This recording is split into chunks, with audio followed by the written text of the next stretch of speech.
Nigeria, a young nation barely 5 years after independence.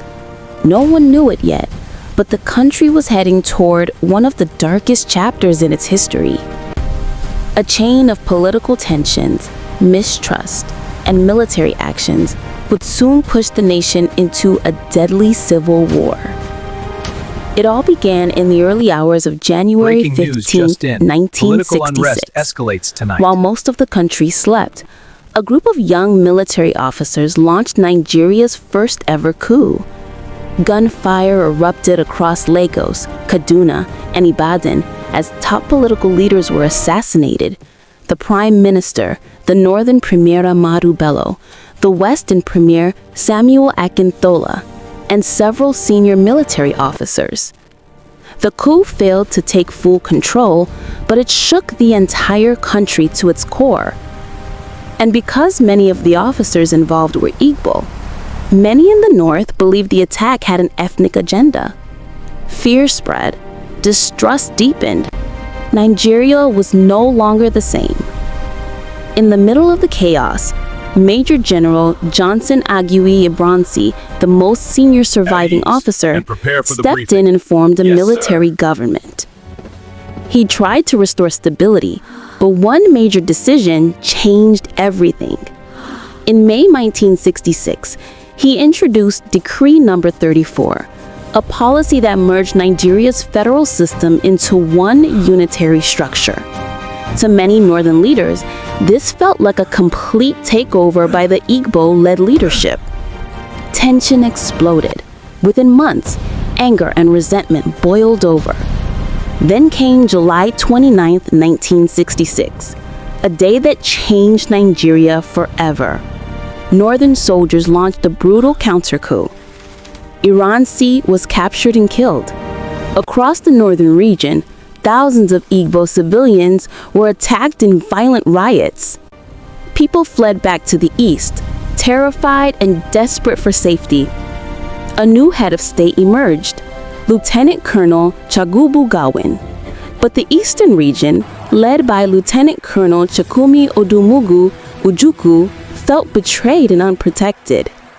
The wounds created by the killings and political mistrust were now impossible to hide. This is unacceptable. Hoping to avoid war, leaders from both sides met in Aburi, Ghana, in early 1967. There, they discussed regional autonomy and a path toward peace. But when they returned home, the agreement fell apart. Each side interpreted the deal differently, and trust completely collapsed. The country stood dangerously close to breaking. Then, on May 30th, 1967, the tension finally snapped. Ujuku announced that the eastern region was now an independent nation, the Republic of Biafra. To the federal government, this was not just political defiance, it was an attempt to tear Nigeria apart, and so the road to war became unavoidable. At dawn, on July 6, 1967, federal troops advanced toward the east. The Nigerian Civil War, also known as the Biafran War, had begun. Battles erupted across Nsukka, Enugu, Onitsha, Aba, and Port Harcourt. Biafran soldiers fought fiercely and even launched a daring offensive into the Midwest, shocking the federal side. But Nigeria responded with overwhelming force. And soon a full blockade cut off food and supplies to Biafra. What followed became one of the most painful humanitarian crises in modern African history. Images of starving children, thin, weak, and desperate shocked the world. Aid organizations rushed to help, but the suffering was unimaginable. For 30 long months, the war dragged on. By late 1969, Biafra was surrounded, exhausted, and starving. The end was inevitable. On January 15, 1970, Biafran officials formally surrendered to the Nigerian government.